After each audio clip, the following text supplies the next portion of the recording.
Hi, I'm Jules, and this week I've got a wonderful curry recipe for you. So it's called saag gosht, which is one of my favourite Indian curries actually, which is it's lamb. Usually gosht refers to lamb and saag is spinach, so it's lamb cooked in a wonderful spinach sauce.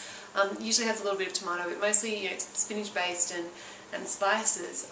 So this version I've cut it down to 3 to 5 ingredients. So we've got the lamb, we've got the spinach, some tomato, garam masala, which is a wonderful, really versatile Indian spice blend, and then I'm using some green chilies today. But you could mix it up. If you didn't have fresh chili, you could use dried chili powder or chili flakes. But I kind of like seeing the whole chunks of chili in this one, and the green of the chili kind of works really well with the green and spinach. So yeah, we'll get into the kitchen and I'll show you how we do it.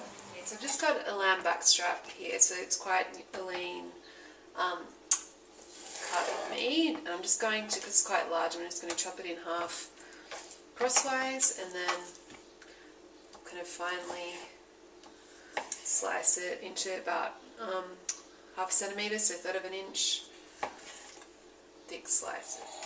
So 2 tablespoons of garam masala, and then the same of olive oil, or you could use peanut oil or whatever, neutral flavoured oil, so 2 tablespoons, and we're just going to give that a good mix together,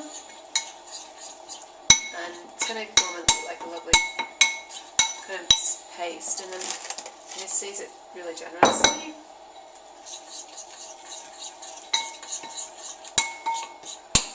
Actually, I might go 3 tablespoons of oil just to make it a bit less pasty. And then the meat goes in to the oil, and we're just going to toss it to coat. The chilies, just I put 4 chilies kind of finely sliced, and just a little trick to tell how hot a chili is, because they vary quite a bit. I've bitten off the tip of the chili before and thought that my chilies weren't very hot, and then gone and used a heap of them. But there actually isn't much capsicum, which is the hotness in that part of the chili. So best to slice off the top here, and just have a little taste of that top bit to give you a guide as to how hot your chilies are. Pop the lamb in, and get as much of the garam masala in as we can.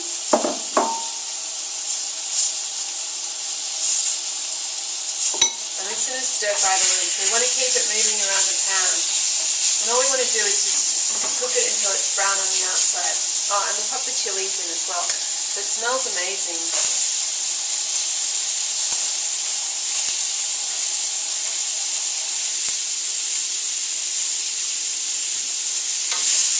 And seriously, you don't need to take, when the meat's brown, that's pretty much all you want for lamb.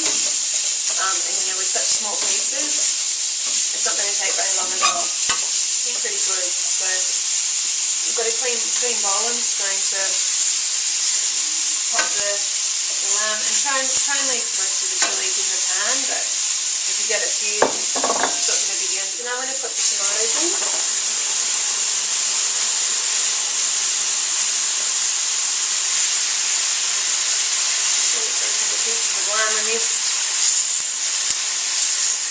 So it's important to get them in before it starts to burn too much on the pan, so it's going to give you bitter flavours in your curry.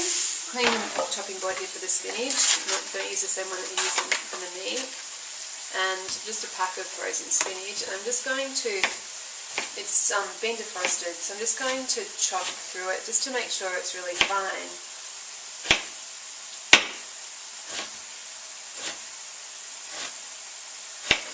Still a little bit on the frozen side, but that's fine. Just make sure you chop it as finely as you can.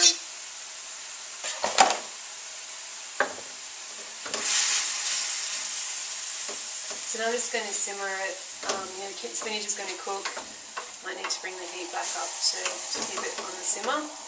And just want to break the tomatoes down. So you could have used chopped tomatoes from a can, or you could. Quite thick and reduced, so I'm just going to put a little bit of water in. it's just about a cup, quarter of a cup from the, and that'll get rid of, use up the extra tomato juice.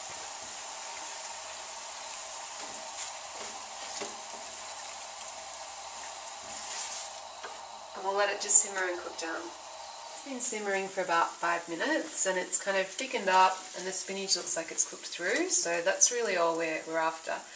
Yeah, the chilies are still going to be a little bit on the crunchy side, but I think that adds interesting texture. And then I'm just going to pop the lamb back in, and all we want to do now is just make sure that that's heated through, so give it a good stir because we want like all the spicings really in the lamb. So you want to make sure that it gets, you know, kind of evenly distributed into the curry sauce. Let's have a little taste now. So that's wonderful, but the curry spicing is quite subtle, so this isn't ideal, but I'm going to add another teaspoon of garam masala just to bring that up.